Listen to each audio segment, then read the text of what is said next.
I'm just going to greet everyone in a moment. I'm just ensuring that connection with Facebook works. Got it. There. Well, we're on. So we are on indeed. We are connected. We are connected. Hello, hello. Good evening. Good evening, everyone. Welcome, Paul, obviously, Danny, Sarah, and Caroline. Welcome here on Zoom. I'm pretty sure others will join us shortly. Normally that's the case on Facebook. There is always a little bit of a delay on that. That's okay. Okay, there you go. Hello, Danny. I can see Danny. I can see Paul. And wonderful, wonderful. So it's so exciting. I'm so happy for tonight, because tonight is going to be very, very special with Fiona, who is going to take us through a journey of the senses and the connection to our soul, as well as mind. And so as it is time to start, I would like to welcome Fiona. Thank you for being here. What an honor and a pleasure. I have had the chance to talk to you recently, and it's been mind-blowing to find out what a gigantic source of knowledge you are in so many different areas, particularly when it comes to healing. And healing has really defined what you do, because you are a counselor, right? You are grief and loss counselor in particular. You are a hypnotherapist. What else? Take us through a bit of what you do. Well, when people ask me, what do you do? I think, oh, what do? I do so many things. And so who are we? That's the question. Who are each and every one of us? And it depends who we're speaking to, really, what answer we give, because we are spirit. And some people are not as open to talking about and understanding in the way that, as a spiritualist, that we understand spirit to be. But we are all a spirit. That's who we are in this physical frame, this physical vehicle that we are. So what do I do? Well, foremost of all, I'm a hypnotherapist, but that wasn't where I started. I started off, my background was in human resources, actually. So it was with people, working with people, and I've always worked with people. So I've worked in a funeral directors. So Spirit have had me on quite a journey of understanding the senses. And so as a little girl, and each and every one of us has a little girl and a little boy within us, that's what I've discovered on this journey. We still have our little girl and our little boy within us. And that connection to spirit is there from the moment of our creation. And so as we develop in the womb and we're born, we go on this beautiful journey of understanding and what it is to be human. And so what it is to be human is different for each and every one of us, depending on where we arrive, who our parents are. And so that journey with our ancestors, because we are our ancestors, and we are on this beautiful journey. So I started off with my journey with spirit, as we all do, from when we're born. And when we're little children, we are our brain, our mind, because we are energy, vibration and frequency. And I have got some of my singing bowls with me tonight, and I have got some of my tuning forks. But we are energy, vibration and frequency. That's what we are. And it is all about the senses. So when we step onto this path, our brain is very much in theta, They're the brain waves of our brain, and that is that innocent child. Up to the age of 7, we are very much in that beautiful place of the imagination. And the imagination where anything is possible, we can do anything, but actually that is our connection to spirit. It is at its most powerful place when we're children, because we have not been indoctrinated, we have not been told by, when we, as we start to develop as human beings, as children, we realize that we're getting guidance from different adults, different authority figures, which is an access into the unconscious mind. And so when we're children, we're very innocent and we're very, very vulnerable, but we're actually able to communicate and connect on a different level altogether than when we navigate from the age of 7 to 12, when we start to very much go into the alpha brain. But our mind, our brain waves are moving all the time, because when we go into deep sleep, deep meditation, trance meditation, that's when we go right into the delta brain wave. So the brain is the brain is the most incredible thing. So what do I do is the question you asked me. Well, I stepped onto this path of enlightenment, and we spoke about that, didn't we, when we shared our time together? So enlightenment, what is that? Well, shock can open up the door to the unconscious mind. And that's what it did to me, really, when I had already had that connection, and I closed it all down, but it all opened up again when my grandmother died, when I was 39, 40. I went through a huge life transition at the age of 39, 40. And there may be people listening to this who found themselves on a major life transition. Now, it can happen at any stage of life. But for me, that's when it began, at the age of 39, 40, when I had my youngest son and my grandmother died. And well, she passed over to spirit, and I was very close to her, but I still didn't want it. I was still resisting and fighting it. So it would take many years for me to reach a place of, okay, this is what I'm meant to be doing. When my mother passed when I was 49, which was 9 years later. And that's when everything really fully opened up to how I'd been as a little girl. And when she passed, I arrived home at the house and I saw her. I saw her in the most magnificent way. She didn't have a physical body like you and I, but I saw her in colour, and I communicated with her on a mind-to-mind vibration and frequency. I knew what she was thinking.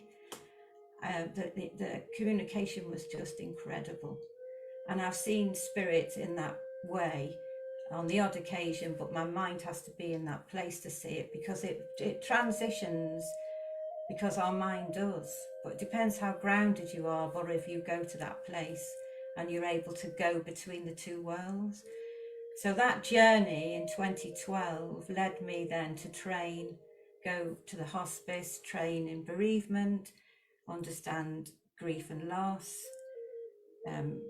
spent 10 years as a volunteer in the community in Torbay. I went to Lupton House, and a lady from the Harry Edwards Sanctuary called Tony Jode, who I heard recently had passed a spirit, trained me up with Janet in understanding all of the healing modalities of energy.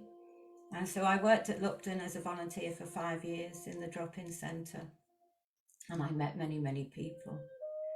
So I went on from that. I was hungry for knowledge. I was hungry. I was like I didn't realise, but I was on like a quest to know how it all worked. I thought I was just so, and I'm still as hungry and passionate about it as I ever was. Which is wonderful. So what, in a way, you work a lot. I mean, even in your life experience, work-wise, you worked a lot with loss and grief. Yes.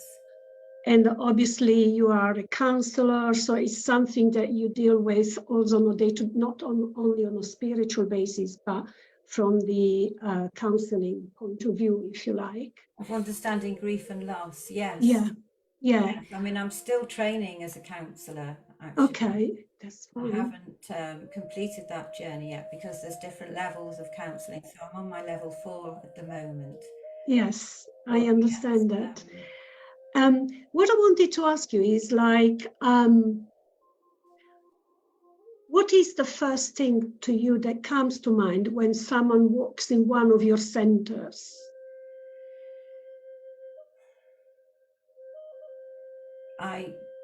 It's a feeling. Everything is a feeling, and that's what I wanted to share with you tonight, about understanding how that feeling is. For me, everything's a feeling, and it's a knowing and a feeling.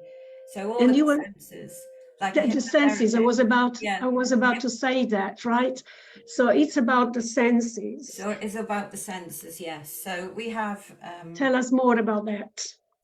Well, we have numerous senses, really, but we have the sense of seeing, the sense of hearing, the sense of touching. So that's where Spirit had me on that journey, because I trained in the energy of understanding a feeling and energy and understanding energy. Then I went in to train as a massage therapist, did my City and Guilds level 3 in massage. So I worked on the body. Yes, so but you also worked with the body. You also work with the music, don't you? Well, you play. Yes, I qualified as an accredited sound therapist, which was with tuning forks, but then I went into crystal bowls. So for me, it was auditory. So Spirit have had me on this journey of understanding all the senses. So it started off with the feeling, the sensing, and the knowing. That's what I started off with. Yes. And then I navigated into the auditory, and from that I went into the touching, which was with the massage, and then from then I went, where did I go to first? I've done so many things, sometimes I forget what I have done. And I trained and I did my awareness at Paignton Spiritualist Church as well. So that's when I was working with clairvoyantly with Spirit, when auditory with Spirit, and also with the knowing, the sensing. But it all comes back to love. And so the hypnotherapy is understanding the mind, but all of it was about understanding this spiritual journey of grief and loss. And I didn't really fully understand what I was doing and what the journey was. It started to unfold on a needs to know basis with Spirit, really. Absolutely. And while we were talking, you mentioned the multi-dimensional journey with grief. Yes, I did. And you were saying it's magnificent yet terrifying. Can you talk to us about that? Well, on this journey, I didn't realize when I started off as a training as a healer that I learnt about understanding grief. But what I didn't realize was how multidimensional that journey of grief is. And and how do I describe and explain that? It's all of the emotions. So people will say, I trained at the hospice with Elizabeth Kubler-Ross, which is a lady who's no longer here, but she wrote a lot about the grief journey with the hospice movement. She was friends with David Kessler, and he's an American now, and he does a lot of work. He's carried on that really good work that Elizabeth Kubler-Ross put in place. But as each person, everything's like counselling. There's so many theories and models associated with the grief journey, associated with healing journey and the healing journey and all its modalities. And the more you go into this work, I suppose that's why I've been 11 years so far trying to make sense of it and more, is because one thing it's like Pandora's box, and it opens up something else and you go, oh, that's interesting. So it's like, just recently I've been discovering more and more about the 12 cranial nerves that we have, and each of those are affiliated to the nervous system and all of the senses. I know that when we communicate with Spirit, they utilize our senses. That's what they use. They use it all the time. And as well as that, we touched base on We touched base on the importance of the healing of the chakra journey. Oh yes, we did, didn't we? So yes, so each of the chakras, that's what I did on my healing course all them years back now at the beginning. Each of my bowls are all attuned to the different chakras. So you start off with the root chakra, that's up to the age of 7. So those first 7 years, and if you think about it, this is where my journey now has took me very much into inner child trauma healing, which again is the ancestral healing, but everything, you have to keep bringing everything back to yourself. So you understand yourself. The more you understand yourself, the more you'll understand the wider world around you and your ancestors. Which is exactly so very much important at this point in time in our revolution, isn't it? The 7 years, the first 7 years, if you think about it, that we're in theta brainwaves and we're trying to make sense of this world that we're in, and we're so innocent. And I see it with my grandchildren. My youngest one, she is 4 going on 5, and if you join her in her world, it's the most magical place to be. It's just amazing, that world that she's in. But my elder granddaughter will be 9 in July, so she's transitioning more into the adult brain, which she's still in child, but she's still navigating it. But those early years of our foundations, which is the root chakra, and then as we navigate from 7 to the age of 14, which is the sacral chakra, which is orange, it's represented by orange, it represents our sexual organs, relationships, love, family, all of that.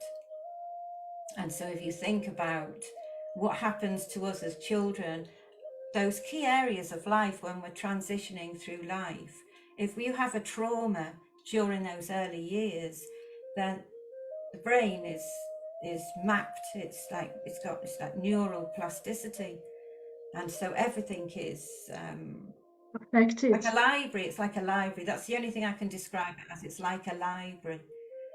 So that library is collecting data all the time. All the time it's collecting data, trying to make sense. So then you've got your senses. So you're looking through your eyes at the world and you're listening.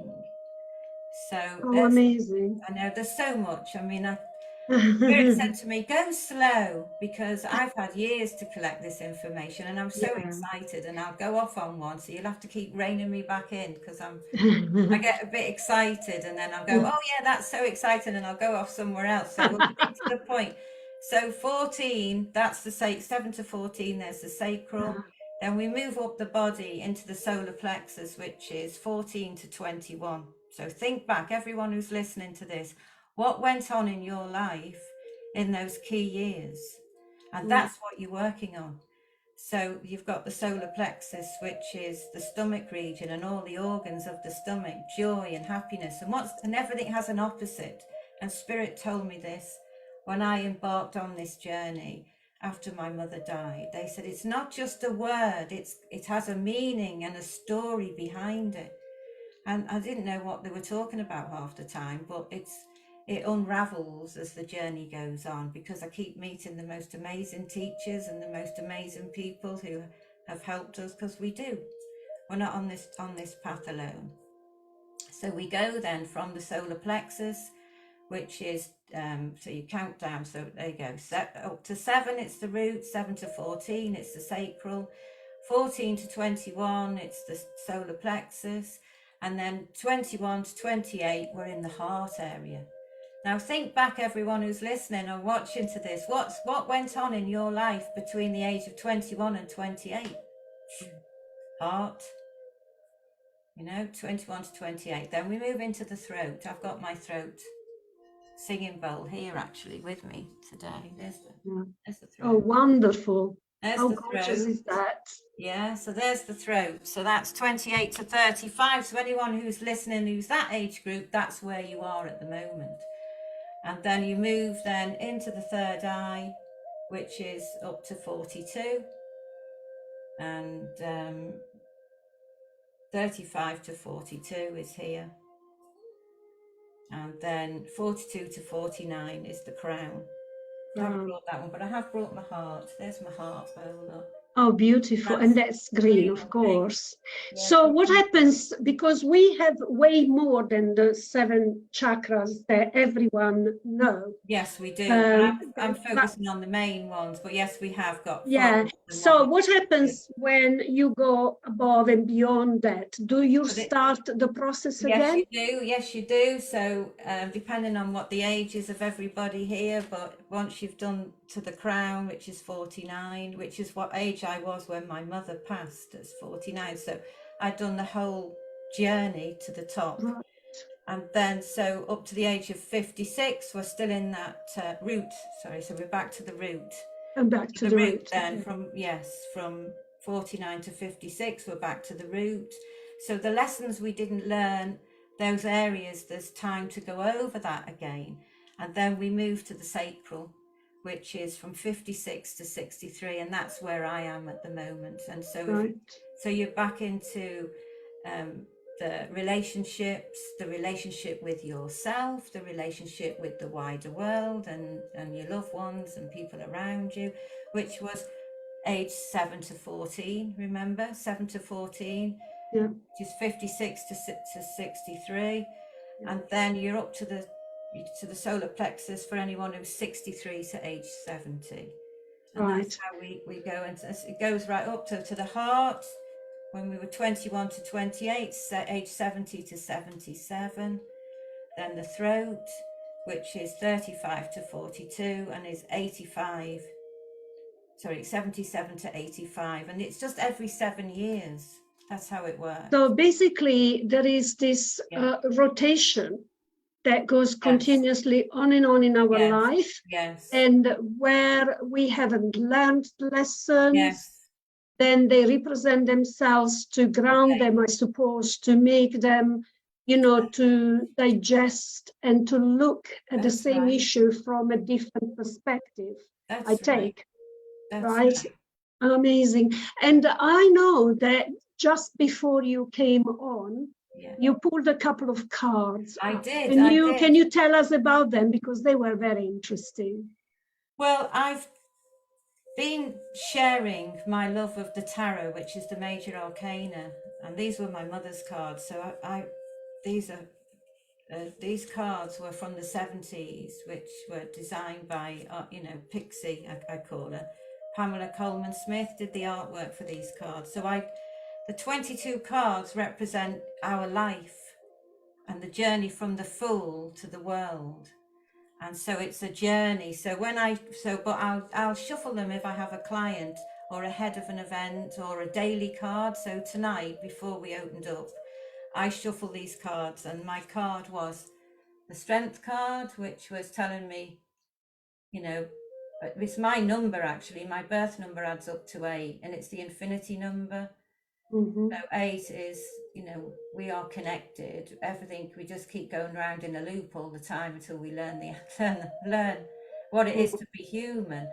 But actually, if you look at that card, everybody who looks at that card will see something different. But the unconscious mind to the higher mind to spirit communicates with it in its own unique way, because we all have our own unique individual life path.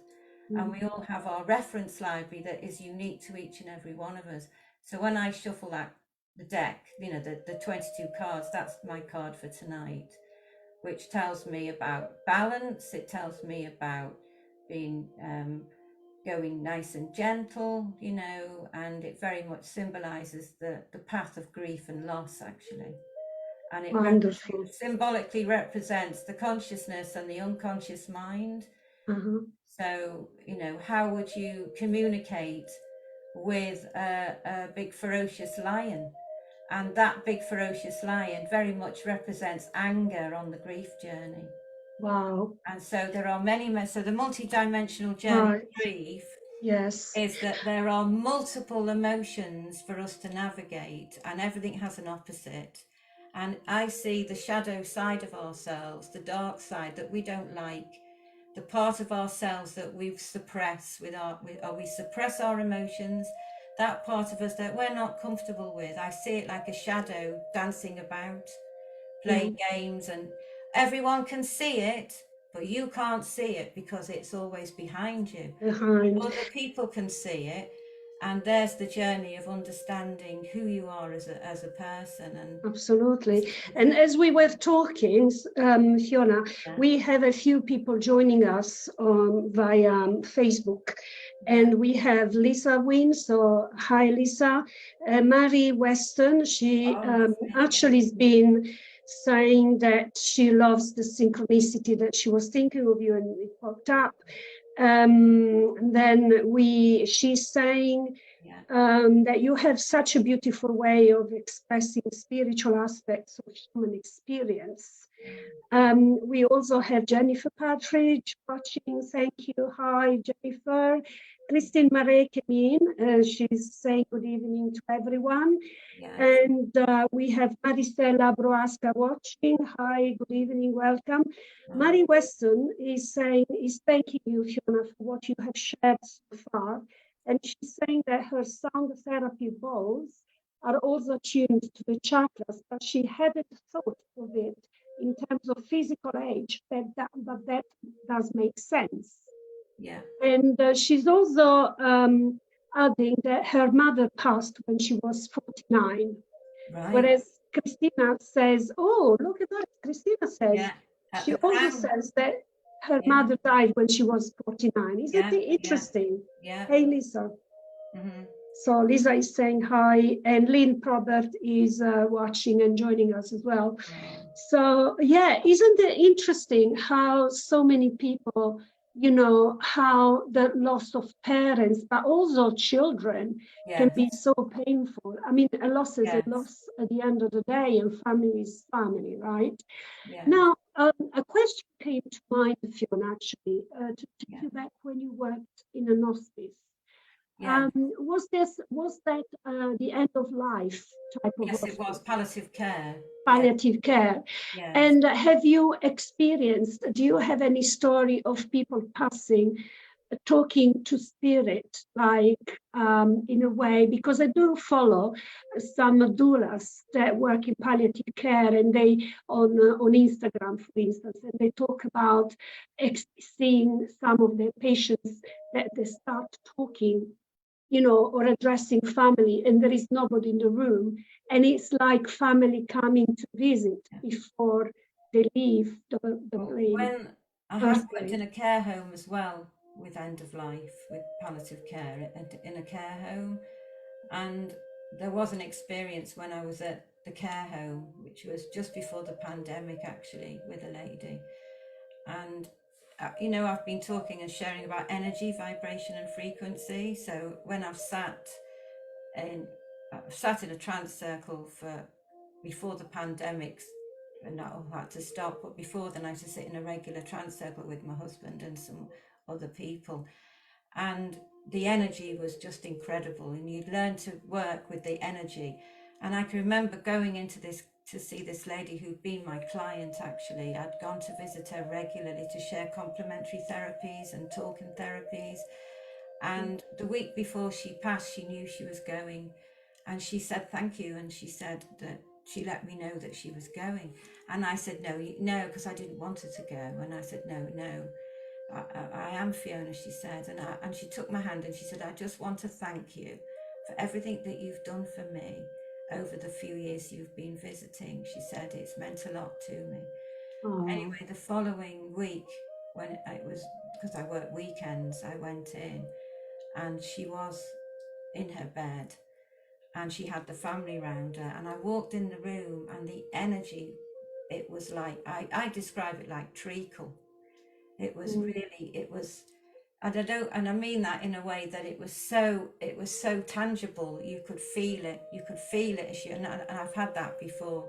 Yeah. So Christine Marais says, I held the hand of dying patients and experienced them, see loved ones who were there to meet them. Yes. I used to have, because there's such strict rules when you work in the hospice, you have to follow their rules.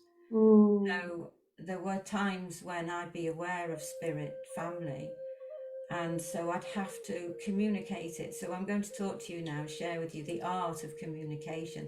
That's what Spirit have been trying to help me to understand. It is an art. Communication is an art, and I'm still learning how to communicate. And it's not just with Spirit, but for we are Spirit, but it's about communicating with everyone. And I'm still learning that. And it's my husband's very good at it, actually. So he teaches me on how we articulate our communication. We communicate in all different ways. But I'd have people at the hospice. It would depend on how open they were. But I have, there are special people that I was with when they passed, yes, and that I cried bitterly when they've gone, because I'm human and I feel things very deeply. But there was a lot of fear, and that is a word that people are used to in the human condition. It's like we are afraid, but when we learn not to be afraid, then that's when the magic happens. There's nothing to fear. There is nothing to fear, but we fear the unknown, or we fear if we haven't had, it's part of being human. I suppose that is one big element, the fear of the unknown. However, as spiritual people, you and I being mediums, and Paul and, the likes of us, and yet I feel that maybe the tears and not wanting to go is just like leaving something that you know so well, although I believe that we are moving on to another realm and plane, and that will be, fine and beautiful even, right? Yes. So although we are aware of that, the loss and the physical, and the loss of the physical, of the 3D, if you like, and the family and friends, right? That will bring anyone to tears anyway, right? Because it's hard. I was at the hospice during the lockdown, so not all families, it wasn't so easy. No, and that was very, very tough. Yes. Now, what we wanted to do, and guided particularly by Spirit, what they wanted you to take us through a journey. They did, what is this journey about? They did. There's a couple of journeys I think they want me to test. They have me work all the time if they had their way, and they know I love it. I do love doing it anyway. So, but they wanted me to share with you about the feeling of Spirit, because it spoke about the senses of the seeing, the hearing, the smelling, the tasting, the touching, but actually it's that ultimate knowing. It's the knowing and the feeling, and so it's the feeling of love. And so what Spirit, because I'm being a human, we have to learn what it is to be human and learn what it is to be Spirit. And the thing is, I forget lots of things. I've got a recording of me as a little girl when I was 4 or 5 with my grandparents saying, and I can hear me saying, I forget, Nan, I do, I forget, and I do. And so Spirit know that I need constant reminding about certain things, because they'll teach me things and then I'll go, oh yeah, I forgot about that, and then it'll come back. So I know that they would like me to share something with you tonight that was given to me the other day, and they said, now I want you to share this when you speak to Daniela with whoever comes into the room, and trust that it's meant that we want you to do this. I said, okay, I'll do that then. So I don't know if anyone can hear the music in the background. Yes, we can. I can. I'm going to stop it, and I'm going to put something else on. Now, this is an example of me trying to understand the art of communication when we communicate with our loved ones in spirit, when we communicate with one another here on the earth plane, that everybody has their own unique way of communicating. Everybody has their own unique way of understanding somebody else's communication, because we have ideomotor, don't we? We have the facial expressions. That is another thing that comes from the 12 cranial nerves. And so we have this way of knowing, and we're not everybody's medium. We're not everybody's cup of tea either, are we? There'll be people watching here, they'll go, oh, she's getting on my nerves, can't be bothered, I can't stand her voice. Yeah, they will, because that's what we have, the critical voice. We've grown up with it with children, from teachers. There's authority figure, there's an access into the unconscious mind, as is emotion. You know, there are ways to access the unconscious mind, and spirit know all of this. There is and a desire as well. There's a desire. So there's my motivator and inspiration to want to go on this journey of understanding what it is to communicate with spirit, what it is to communicate with yourself and other people, because it is an art. And I am still very much an apprentice after all these years. I'm still trying to get the gist of it. But Spirit asked me to share this piece of music that I'm going to share with you. Now, it isn't in English, okay? So there's the first sign. It's not in English. It's actually in another language. And when you hear it, you'll understand why Spirit have asked me to play it. Now, what I want you to do when I put it on, I want you to close your eyes and I want you to feel it. Because when the vibration of the man's voice raises, okay, which is what I'm talking about with our connection with spirit, our vibration is very low and dense, and spirit's vibration is very high. And so for them to communicate with us, they have to lower their vibration and we have to higher ours, and it sort of meets, you know. And it's like the weather when we communicate, because it depends on the conditions. If the environment's right, if the conditions are right, it can be absolutely top notch. But if it's not right, in whatever way, it's like you'll notice it. And that's why some people find it hard to believe, like scientists, well, they're coming around to the idea more now of how do we communicate? How can we still have a part of us that's still alive, even though we're clinically dead? Because there's a part of us that never dies, that's why. So listen to this piece. I'd love you all, if you could, please, to, when I put it on, to close your eyes and feel and listen to the music of how it communicates with you on a vibrational basis. Because you'll know what he's saying, Daniela, but when the vibration frequency rises in his voice, and he uses the words, which for those who won't understand what the language is, you'll feel it, is what I'm saying. You'll feel it increase in your body. And what he's saying is, I love you so much, which is what spirit are saying to us when they communicate. I love you so much. I love you so much, because spirit do love us. They really do love us more than we'll ever know.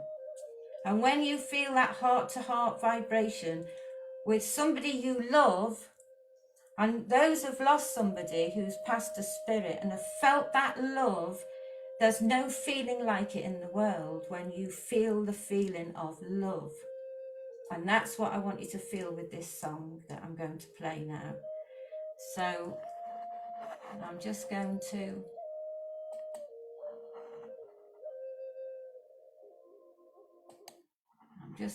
play it.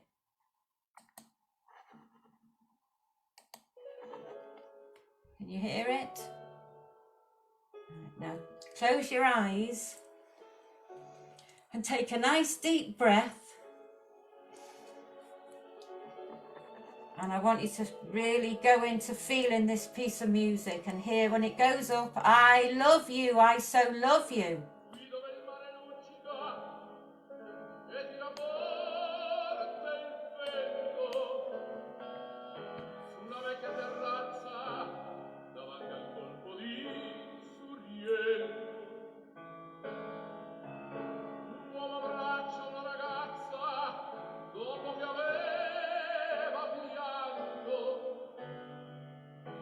Poi si schiarisce la voce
potenza della lirica, ove ogni dramma è un falso, e con un po' di trucco e con la mimica puoi diventare un altro.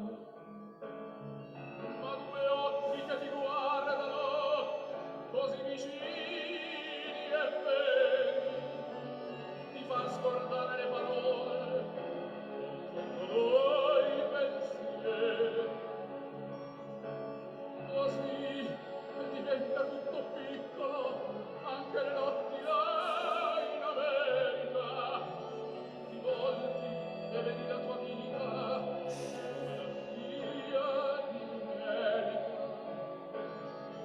Ma sì, è la vita che finisce, ma lui non ci pensava intanto, anzi si sentiva già felice e ricominciò il suo canto. Te voglio bene assai, ma tanto sento bene sai. È una catena ormai che scioglie il sangue dinte bene sai. Te voglio bene assai, ma tanto sento bene sai. È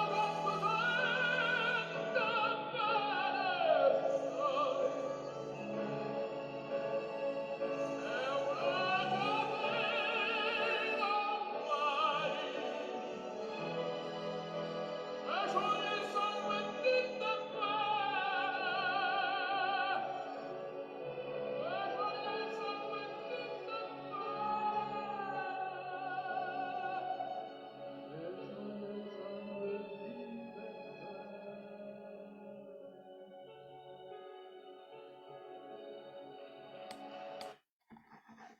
Right. Well, What that did you was feel? beautiful. What did you feel? And that's the thing, that's how we communicate with spirit. Our voice and our body, our everything is a musical instrument, and it's up and down, up and down. But when the vibration is high, they lower their vibration. So Pavarotti's song was an example of how you allowed to feel that in your body. And when the vibration lifted and he sang, I love you so very much. Because And there was a lot of pathos, lot of intensity, lot of intent. There was a lot of intention. There was, yes. And so this physical part of being human, we have so much fear in us that we hold back and we don't shine and let everybody see who our true self is. Right. And our true self is magnificent because each and every one of us are unique and special. Everyone in this room, everyone who'll be listening, there's no two people the same.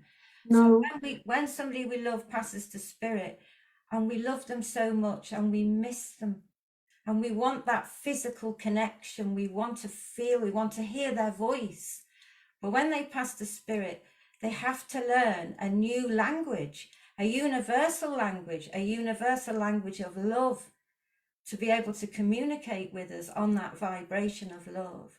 And so when people are depressed and sad and low, it's really hard for them to connect on a one-to-one personal basis with their loved ones because their vibration is too dense. So what do you advise for people that have suffered a loss? And normally, obviously with the feelings, you may experience even depression, or you are so low that you're so low that, we've got some comments here. Actually, Christine says the three tenors, Pavarotti, amazing and powerful. And Marie says, such a beautiful and powerful song. I could feel the resonance of the sounds in my biofields, permeating deep with every cell. And this is exactly what I experienced.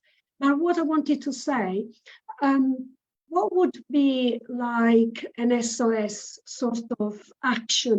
What could you do if someone was feeling a bit too low for their likes, you know, because I have come across people, they were saying, the pain and the hurt that I'm feeling because of the loss, I cannot describe it. What do you suggest to people that, So, you know, they come to, sometimes can be shocking because unexpected, of course. sure. And sometimes I had one of my students, she lost her mom, she was 102, and she still felt like her little girl. So she was crying the mother, you know, although she was aware the mother had a long, healthy life, and she died in very old age, and she was still old with it, and you know, but she still suffered. What do you suggest people can do? Well, for me, it was the soothing therapies really, which was why I realized Spirit took me on the sound, because sound when you have a sound session, it enables you to completely relax, and it's about feeling safe to do that. So you can do it yourself by playing the music, but if you find somebody that you can go to, because it's the love of feeling comforted and supported, and being in an environment that feels safe. Do you feel that physical touch can also help grief? Well, some people don't like, I mean, I was sexually abused as a little girl, so, you know, it took me a long, you know, I'm very blessed because my husband is an absolute angel, you know, and when I met him, he taught me about love, and his family taught me about love, because I'd never been hugged as a child. And there'll be people listening to this who probably weren't hugged either, and any physical touch for me was not nice touch, and so then you associate that with that, and there'll be people listening to this who'll go, wow, she's sharing that, how can she, but there's no shame, and this is another lesson that I've had to learn on my counseling That is so journey. beautiful. There's no shame, and that is another belief. And so there's things, I mean, I could talk for England about the beliefs. That shows how far you come into your own personal journey and healing journey. Yes. So you are a testimony. Yes, of course. My husband Paul, without him, I wouldn't be here today.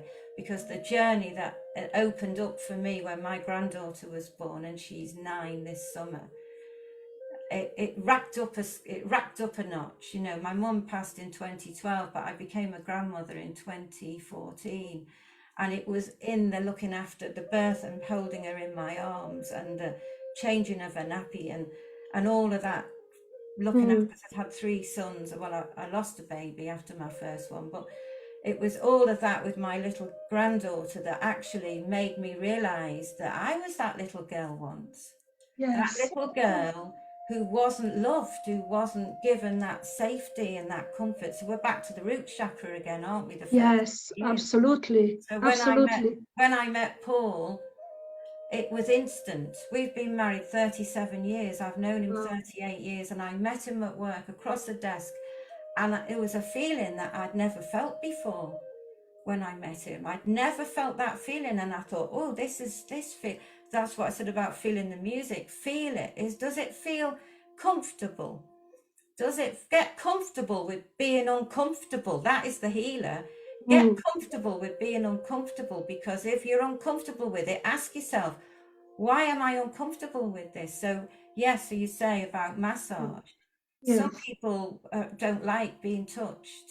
So when I trained as a masseuse, it was in an open classroom at South Devon College, and I had a frozen shoulder. That's what grief does. It tenses. So I knew that I was too.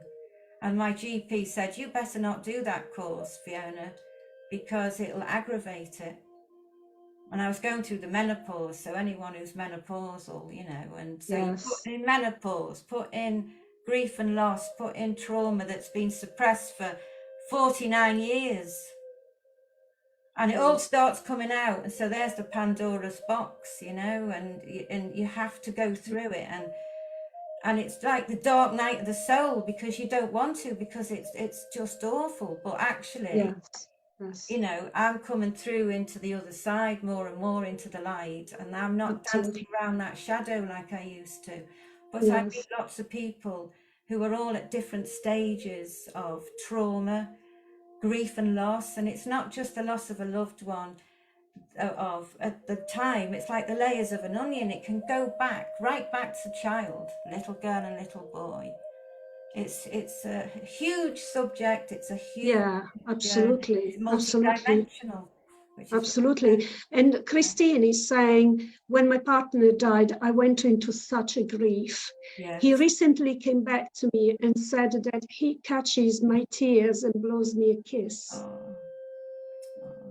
I've been And meeting this, a lot of widowers recently who are okay, so brave. They're so brave to share with me. And each one, everyone I've been, I mean, I've met widows before, but recently there's been a lot more of them that have stepped onto my path. And Spirit has said to me, you feel that, Fiona, because that's what they've taught me. Feel what it feels like to be in that person's shoes and feel their pain. And then you may get a sort of a sense as to this, to a small percentage even of the pain that they're suffering, because you don't know what somebody is feeling unless you've experienced it. And no two journeys are the same. And when Spirit have said that to me, there's lots I can refer on in my reference library, because I was aware of grief from I was 4, 5 years of age, and my mother had grief. My grandfather, he lost his mother at 12. My mum lost a son that I didn't even know I had a brother. I didn't know I had a brother till I was 10 years of age. And she'd been navigating this grief journey unbeknown to me. But with all what I've been learning, I look back and I can see that. But the widowers I've been meeting, I've had to go to that place and imagine what it would be like for me not to have my Paul. And I went, please don't make me do that, I said to Spirit.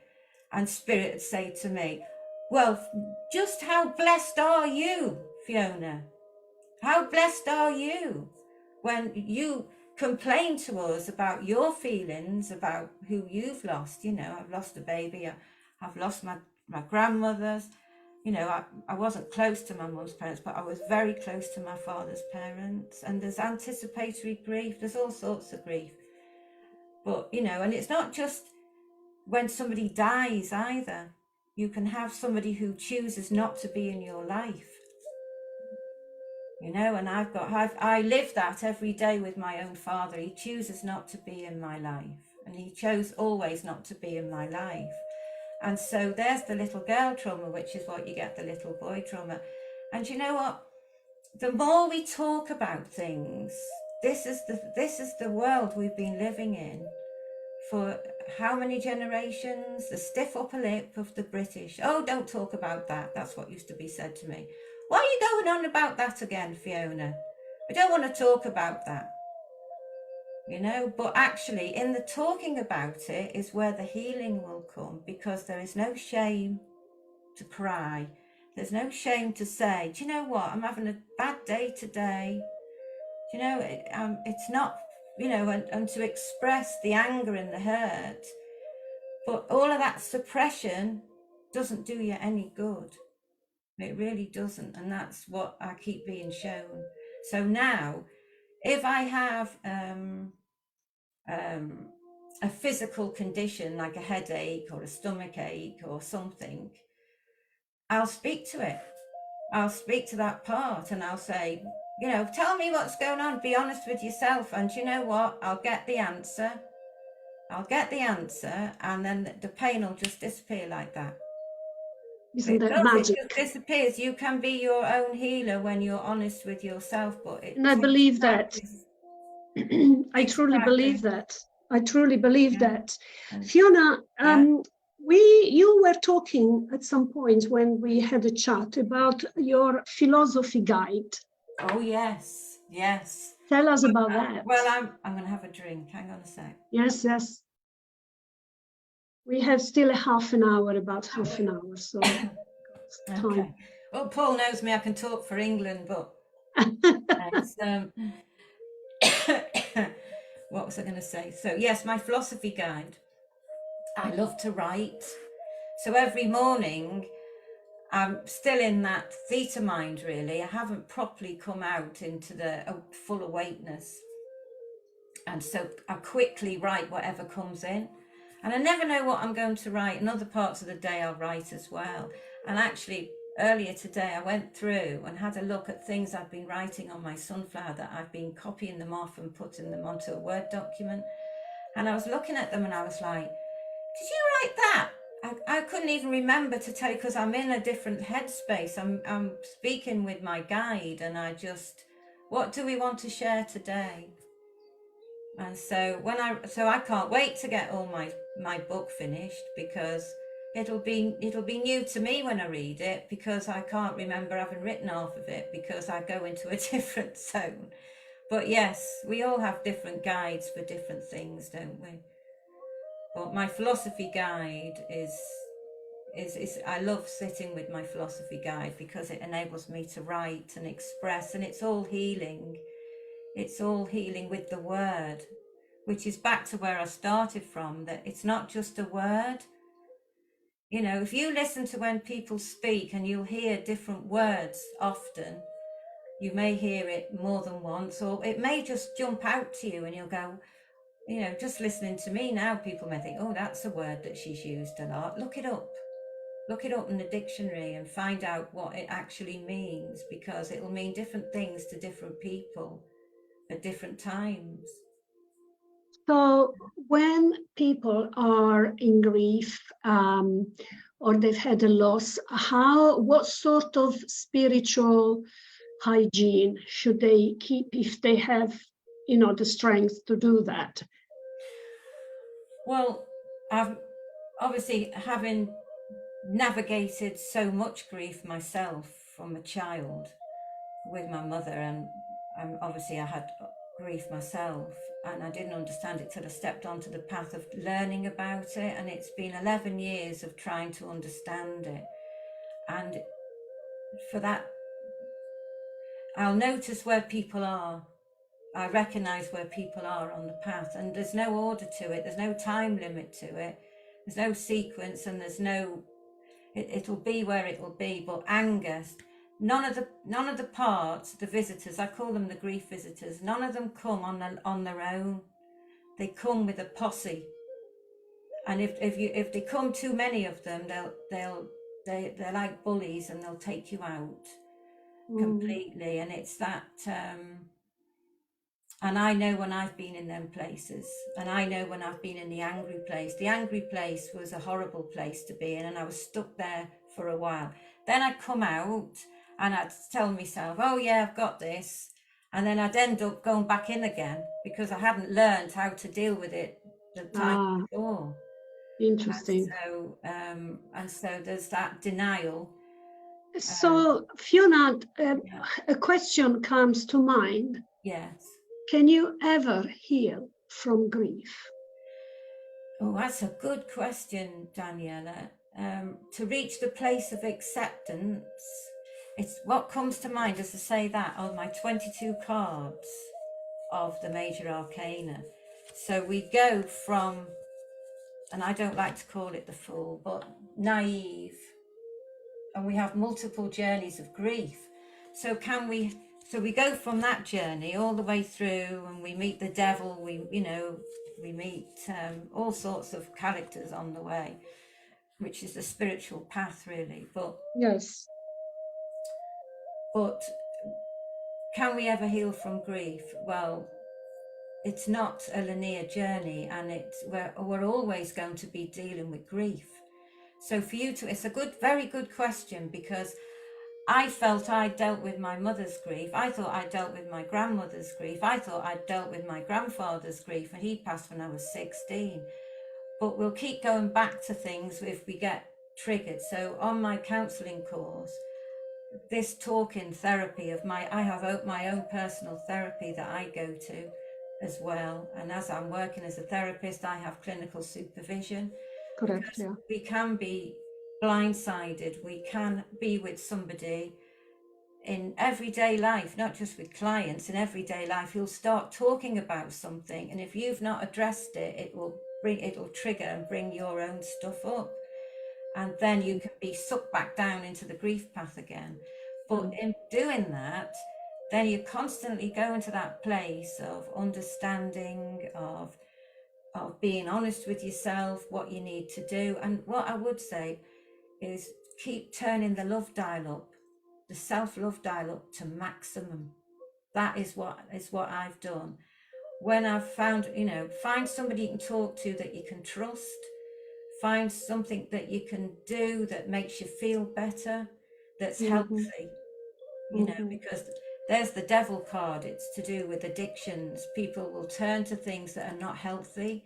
That's so true. I've met people at end of life who've turned to alcohol, and my own grandfather, who passed when I was 16, who lost his mother, and it was all, I've seen it over and over, and he turned to drink, and it's not the answer, but at the same time, people want a quick fix, and I know that.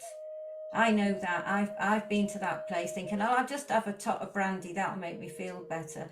Well, that's all right for shock and for, but if you're doing it every single moment of every day, I know a lot of people who've passed with alcohol and I'm not judging. There's the judgment card. I'm not judging. Please don't think I'm judging, because I'm not judging, because all of us, will go through grief. And it depends who it is we're grieving. I spoke about earlier, didn't I? Like with my Paul, my lovely Paul. I don't want to allow my mind to go there with my Paul and my children, my family. Who would? But it's in that moment that people will understand more about the compassion of somebody else who hasn't got a choice. They haven't got a choice at this moment. So that's where it's so important to love everyone every day, and enjoy every day, every moment of every day. But we don't, because we're always, I know what I'm only speaking from my own experiences. No way am I preaching here and telling people. I'm telling myself, because when we speak from spirit, through spirit, they're telling me, and so I share what they tell me, which is what I do when I write. I share what I get, and if it resonates with somebody on some level, then that's beautiful. But actually, each one of us are on our own individual journey with spirit, and I'm very aware of my spiritual journey, and I very much feel like that fool at the beginning. I don't like to call it the fool. I like to call him naive, because it's androgynous. It's a male and a female, like the angels are male and female, like we have male and female energy in us. It's, we are feminine and masculine, and some of us have more feminine and masculinity, but it's being comfortable with those other parts of ourselves, and so we don't know who we are, and we don't know who we fully are, this is my belief, until we pass over back to spirit. And so I'm on this journey of wanting to understand who I am and make sense of the world that I live in, and I'm sharing. And I have come a long way, Daniela. I have come a long way, but I'm still afraid, if I was honest, about publicly speaking and publicly sharing what I'm sharing with you now, because I had a belief given to me as a child not to do the things I'm doing now, that people will think you're nuts if you start talking things like that, so there has to be, it's how you communicate it. You have to learn to communicate it, Spirit said to me, in a way that people understand. And I go, well, how do you do that? Because they haven't got a voice, our loved ones in spirit. So we have to learn how to understand, and they do it symbolically. They do it with, in a creative way. They communicate through the unconscious in a creative way, in whatever way you're able to communicate with it. This is very important, because a lot of people that follow this Wednesday evening chat, actually, they want to know as much as possible really about spirit. And you know, not everyone needs to be a medium or a psychic, or, you know, No. psychic is actually another thing. So a No. medium, but we all are heading with these current energies we are experiencing, to learn to listen and to find a way to most importantly to so Christine is saying actually they speak into her ear very often. And good evening, Anya. Anya has just joined us. You know, some people, just as you were mentioning, you know, they go with the feather or the coin. I had someone that came for a reading at home once this year. And I didn't realize there was a little 5p coin on the floor. So on her way out after the reading, she went like, I knew I had to be here. This was meant to be because there is a coin, you know, like, and she kind of asked Spirit to give her a sign that she had gone to, say, the right person for the reading, that she was meant to hear the right things. And she was so happy. So, you know, like, you know, we all, a lot of people go with the numbers, for instance, right? But the importance, okay, I remember in my own journey where I could hear Spirit. And I always had a connection to it since I was a little child. But I couldn't trust it because there is a point in the development where you're not sure whether it's your mind talking or it is really the voice, okay? And but then people like Christine Marais, for instance, you know, they tune in and, you know, they become aware and they know when it is a loved one talking to us. And we all, and the whole humanity is heading towards that. Everyone at some point will, oh, look at this. So Christine is saying, actually, to confirm the coin story, she said, my partner died in 2010, and I found a 1p coin outside my home a few years later when I was missing him. So, yes, and there are all the signs, you know, probably the most commonly. Yes, yeah. Can you tell us a bit of your spiritual journey in terms of hearing, you know, Spirit? What, you know, what is the main highlight of that? In which way hearing Spirit, connecting to Spirit, and eventually, obviously, you are the vice president at your local church. And, you know, how has that impacted in your life decisions, you know, and what should... I feel that we like evidence, don't we? People like evidence.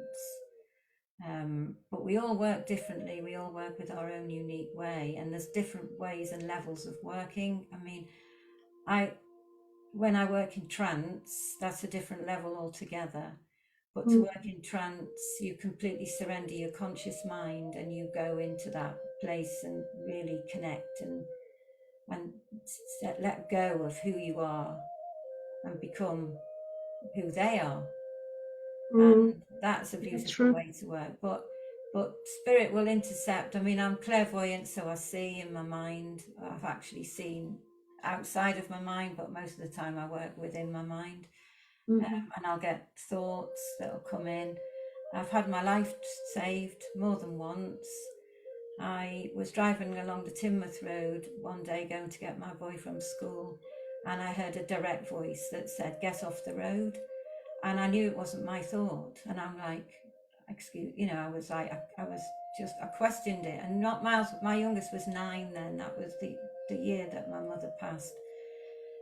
And I ignored it, and it came very quickly on the back of another one, and it had a sense of urgency to it. And I listened then, which is what spirits say. Why do we have to tell you twice? You know, but then they do. They have to tell me twice. I don't always listen the first time, and that's a pattern with me, really. But I pulled the car off. I was driving Paul's car, and I pulled it into the driveway of this house. I can still see the house drive it, and And as I sat there questioning myself, why did you do that? That this coach came down the hill and this white-haired man lost control of the wheel of the coach. And if I hadn't listened, I wouldn't be sitting here talking to you now. I actually fell off a roof when I was 8. I went to play because my mother, wasn't very well, and I was off. She'd actually had a dream the night before. The day before, I was staying with my grandparents, the ones who I've said who I was very close to, up in Liverpool, and we lived in Wales, and she sent my father from work to go and collect me, and I didn't want to leave, and I knew I was to stay. And I said to my dad, I don't want to go home, I want to stay here, because I always felt safe with my dad's parents. And it was overridden, and my grandmother said, I'm sorry, but you have to go, you have to go. And so he took me home back to Wales, and the next morning I asked if I could go out to play with this girl who lived on the farm about a mile away. And my mother had episodes of mental health, and she was having one then, with her depression, with her grief and everything else. And I said, I'm going to play with this friend. And she said, okay. But her words were, because she'd had this bad dream that I'd died. That's what she'd had. That's why she'd asked for me to come back, that I'd had this terrible accident and I'd died, because my mother was a psychic. Anyway, I went and played on the barn, and I was on the top of this big barn with bales of hay on it, and I fell. And I can still see it as I'm talking to you, the memory of me falling. And something happened that day. Something very surreal happened to me. And I was knocked unconscious, but when I woke up, I walked home and I was in a pretty poor state. I broke my arm, I knocked my front tooth out. I mean, I was in the right state. Oh, wow. Yeah, I was. But I never felt alone in a strange sort of way. And that feeling of not being alone started when I was 4, when I didn't have my parents. They were never really able to give a child what it needed, and it wasn't their fault. It was just their own childhood trauma. But that's when I discovered spirit, because there was no one else. So that's when I discovered spirit, and they've never, ever, ever let me down. So I nearly lost my life when I had my firstborn son. I really was very, very ill. But that's, I mean, our youngest son, he came home on a visit a few weeks back, and I was putting out the recycling, and Spirit said to me, he's in the road. And I argued with them, and I said, that's just me thinking that. Don't start, I'm not. And I still question them all the time. And it came again. This is why I say this, why have we got to tell you twice, Fiona? And it came again, and they went, no, honestly, he's in the road. Your boy is in the road. If you go out now and have a look, because our house is set back from the road, you have to go up steps, and I went, and as I looked, the whole time I walked to the road, I'm moaning at Spirit, saying to them, he's not going to be there. He's not going to be there. This is just me. This isn't you. This is just me. This is what I'm like with them. I'm terrible. I'm terrible with them. And I gets up to the road, and I saw this girl, and I'm still saying, see, he's not there. And then behind him, there he was. And I walked down the road to meet him, and I give him a hug. And he said, how did you? He said, well, your mum said I had a message, so I knew. And his dad had the message as well, and he was in the house, so he's the same. But it's that what it is. It's a connection of love. Where there's love, there is no separation. There's no separation where there's love. I find that once you actually find that connection, it never goes ever again. No, it doesn't. No. Once you have that awakening, if you like, that soul and heart connection, and you can hear spirit, and they're around you. You cannot really switch it off. No, you can't. No. Some people really tried. I have spoken to someone recently. I went to the White Eagle Lodge for a visit, And one lady I met there, she said, like, I used to be in a circle, and then I came off, and for some reasons, for years, she didn't practice anymore. And she was saying, I had to be back. They wouldn't leave me alone, you know. Once you're on this path, And I there's was no not getting off it. surprised. No, there's no getting off the path. And, you know, and I'm aware as I'm talking to you, I have my a guide that I work with. Her name's Marjorie. She is a guide that I've had for about the last 3 years now, and she's been helping me with my confidence.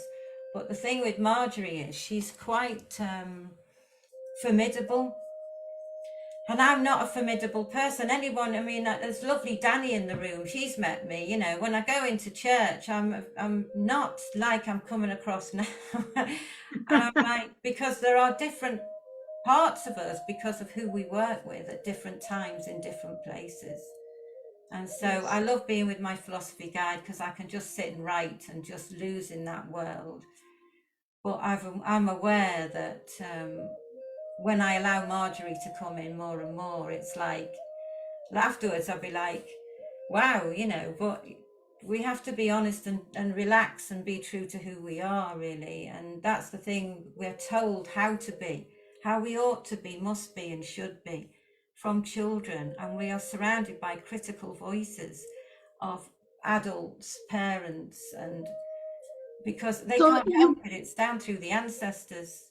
Yeah, I'm aware that we have 10 minutes to go, and I just wanted to say, what do you think about, I know you have grandchildren now, and they are, you know, growing up. How are you, have you done anything different spiritually to introduce them to the practice? Well, my eldest granddaughter is 8. The one that really opened me up, really, even more so. She loves my storytelling, so she gives me the characters. So I share stories with her about Bluebell, the fairy, and she gave me the characters. I didn't give them to her. She gave them to me because they have wonderful imaginations. So of course, she gave me Bluebell, Rosebud, which is like her and her sister, and she gave me Majestic, the unicorn. And when she was having problems at school, she was getting bullied at school. That's when all of this came to light with the storytelling. So I tell her stories, which empowered her, which I'd go into my place and spirit would just give me all of the what to say to her. And so that it would help her to deal with the challenges of life, because she always have the challenges of life. So I have introduced her to my spiritual way. She calls me the White Witch. That's what she calls me. It's funny because the younger one hid her shoes the other week. She didn't want to go home, the one who's 4. And her mum and dad and her granddad and I were like, well, where's the shoes? And she thought it was hilarious because she's so secure and loved in her environment. She feels safe. Of course. So she's not afraid to hide her shoes, and you know, and she thought it was really funny. And so I said to her, if you don't, because we'd looked everywhere, I said, if you don't tell us, because she had to go home, it was school the next day. And I said, if you don't tell us, sweetheart, now you know what Nanny's going to have to do, don't you? And she looked at me and I said, I'm going to have to go to my little place that I go to and ask for help. And I said, and they'll tell me where your shoes are. And she grinned at me. She said, tell me where the shoes were. So I went to my place and I asked Spirit, where's her shoes? And they told me where they were. And I went and got them. And her mum's face and her dad, everyone's face was like, wow, but you know, well, Paul's wasn't because he knew himself, but that's when it's very useful. So there's no hiding place. This is what I'm realizing the more and more I'm opening up to it, is that there's no hiding place from yourself. There's no hiding place with other people, in that I just know. And that's the ultimate with spirit, and knowing, you just know. And I knew that as a child. And I'm getting back to that place again now. And it's sad sometimes because you'll be with people and you'll know that that you're irritating them, Yeah. but you have to learn it's not yours, it belongs to them. And if spirit have put them on your path, or you've been put on their path, that is the learning of healing, of Yes. understanding why that person is irritating you. Yeah. And you have to look at yourself, and that's what I'm aware Yeah, of it's like, that. Yeah, yes, of I am. course, of course. Yeah, Now, just to start wrapping up, I just wanted to say that not long ago, I don't know how many months ago, but you ran a one session one evening with your music and your bowls, yes. and it blew me away. And I was wondering whether you do any, not courses, but any sessions or anything. Yes, Because, Spirit asked me to do that in the new year. I think it was because it was January and people do struggle in okay, January, don't they? So I set all my bowls up in my healing space and I started to play them. I think I must have done about 3 or 4 sessions, didn't I, on Zoom online, yeah, which is a different space to this space. This is my office space. But in that moment, I let go and I channeled through Spirit yeah. this singing, didn't I? That singing was angelic. But it wasn't It singing was with really words. from It was, another plane, you yeah, it know. wasn't singing with words, was it? It was a No, it vibration of was sound. sound, but And it then was there the was most some words, but it was, beautiful sound coming yeah. from your throat. It was unbelievable. But So I'd love to, you know, for you to do more if you feel up to that. well, I am doing, I'd love to do more of that. I mean, I'm doing a joint event at the church actually, with Okay. a friend of mine called Joe, who's a paramedic up in Liverpool. I met him on a beach in Formby. Anybody who knows Formby up in Merseyside near Southport. And I was walking along this beach with my middle son in May last year. And this man, it was a deserted beach, and this man walked by me and something just stood out, and I got from Spirit, you to say hello to this man, you to talk to him. And I argue with them and I'm going, really? I'm supposed to be on Again. my holiday this week. They went, no, you to speak to him. So I just went, hello. And he carried on walking, and then he stopped and he turned back and then he went, hello. And we spent the next half an hour chatting. And the cloud formation was like I'd never seen before. It was really low, really, really low. You could have almost touched this cloud. Anyway, Spirit said to me, give him your card, which I wasn't in the habit of doing. And I'm arguing with them the whole time. I'm no, I'm not doing it. This is what I'm like with them. Oh, right, then I'll do it. And I handed it to him, and then he contacted me and we've kept in touch. But he's into the heart yoga, which is about the breath and the movement. And I'm going to do the sound. So we're doing an event on the 18th, but there's a few who can't make it, who've asked, can it be online? So I will be doing. Yes, I was about to ask, can it be online?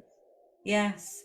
Yes. But it's I've been watching how it does it. I do sound sessions at home with tuning forks. I do one-to-one sound sessions.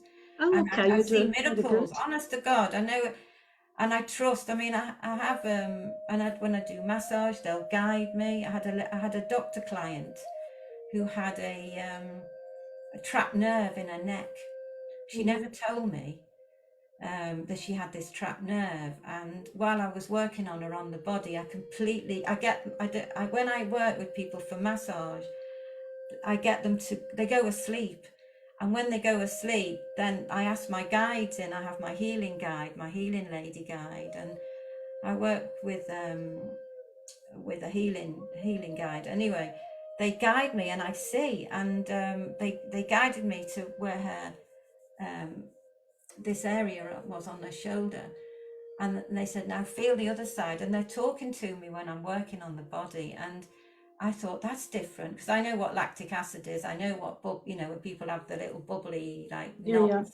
But this was something that I'd never felt before, and I got little fingers and I'd relaxed her so much. She was snoring her head off, and I went in and Spirit was saying, now feel that. And I was going, and now feel the other side, and I'm doing that, and then they'll go back again, and I got a bit, and then said, no, it's still not. And so it was like I had an X-ray, like a viewer in my mind. They were showing me. It was incredible. And then eventually it dispersed. And anyway, afterwards, when she was you know, when I did the paperwork afterwards and Yeah. had a drink of water and a chat and this, that, and the other, I said what I'd found, and she said, I forgot to tell you, I've got a trapped nerve. I had a trapped nerve. I said, well, you haven't now. And she's like, yeah, that's incredible. So yeah, so the healing is how Yeah, it's very important. it's And the very healing, yeah. yes, it's Yeah. the healing, you know, like whether it's, you know, the healing for the emotions, for the Yes. mind, and for the Yes. body. And the body, ultimately, it's expressing in physical pain Yes. what we Yeah. get trapped, Yes. Yes. trapped inside, first Yes. mentally and then emotionally. Yes. And so it's so important to have, as I mentioned at the beginning, you know, of this evening chat, you know, the importance of Yeah. having a regular spiritual hygiene where Yes. we can Yes. let go of the stresses, of the negative Yes. emotions, Yeah. you know, and maybe attend sessions like sound baths, perhaps, like you Yes. offer sometimes, or you know, anything you do, counseling, hypnotherapy, so anything I'm pluralistic the way I work. So I bring whatever the client wants. The client's always in control, always. I yeah, always say that. right, But I use a mix. So I don't just use one thing. People, when yes, they, you know, they sit with me, yes. they get a mix of whatever that I It's a feel. synergy Yeah, of yeah. Of vibrations, everything. It is, frequencies. yeah. So I'm not just using one tool. I use a selection Yeah. of them, really. But it is all about healing. All of it is about healing. Yes, absolutely. Particularly of these days and age where there are so many illnesses as well. And I read more and more stories of people healing from stage 4 cancer. Yes. You know, and that shows the common thread. And thank you, Marie. Peace and love to you as well. There is this common thread across a lot of people having recovered fully from stage 4 cancer, saying, Yes. I didn't want to let it win, which is the determination and the positive approach to fight something which is in and inside of us, the cells that fight and attack other cells inside the body, perceiving other cells as enemies. Well, we are 70% water. The cells are 70% water. So when you have a sound bath, they're vibrating. Everything's vibrating and working internally. Right. Everyone who's ever had a sound session, they always go off and come back, and you see the progress. But with the bowls, you know, with sound, with tuning forks, I have seen miracles with the work. Yes, definitely. But it's a big responsibility working with spirit, as we all know. Of course, because it's not our place to tell anyone what they should do, or diagnose or any of those things. But I'm aware of my personal connection with spirit, and my very best friend passed to spirit about 11 years ago now. And she asked me, should I have this trial drug treatment, Fiona, because she had leukemia. And because she knew that, and as I picked the paper up and took it, Spirit gave me a direct message and said, she's wasting her time, Fiona, she's going home. I couldn't tell her that, and I didn't tell her. So what I said to her was, you have to do what's right for you. But within the year, she went home. Yes, so absolutely. Sometimes we don't, you know, it's a big responsibility, this job, because sometimes we don't always want to give the message. But then Spirit have always been good with me to make sure that I've always delivered something in the right way, and it's because, you know, we don't play God. It's not our job to do that. No, and we should never really, because there is also the thing called free will. Yes, there is. Fiona, thank you so much for having me. Welcome. Yes, this evening. I said to go slow, and I didn't, did I? I'm still going at a train. It doesn't matter, because, you know, like, I would love you to come back, you know, for another chat sometime in the future, and maybe September, October time. Oh, that would be Um, lovely. Well, yes, and I'll it just would be lovely remember that. indeed. I'll just show that before I go. I saw Yeah. that in a meditation with Tony Joad, the lady from the Harry Edwards Sanctuary. I'd never meditated before. That was when I did my healers, which was in 2013. And when I was on the meditation, she took me to spirit, and she took me into this place, and she said that there was a gift for me on the table. And I wanted the gift to be a purple scarf because I wanted comfort. That's what I wanted. And when I came back from the visit, you know, from being with Spirit, she said, "What did you get, Fiona?" And I was, you know, I was so rude. I was so rude. And I said to her, "Well, it's not on, is it?" I said, I wanted, I was like a child. I wanted a scarf. And what did they give me? I said, I do feel ashamed, actually, admitting it. She said, "What did they give you, Fiona?" "They gave me a lighted candle." And I said to her, in my ignorance, "What use is that?"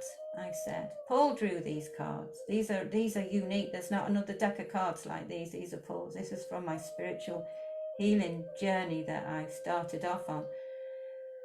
And I feel ashamed to admit it, but it is a gift that we've all got. Each and every one of us have got a gift when we're connected to light, to the light of spirit. Yes, yes, that's of the love light and within light. you. The light within, the love and light Yes. within.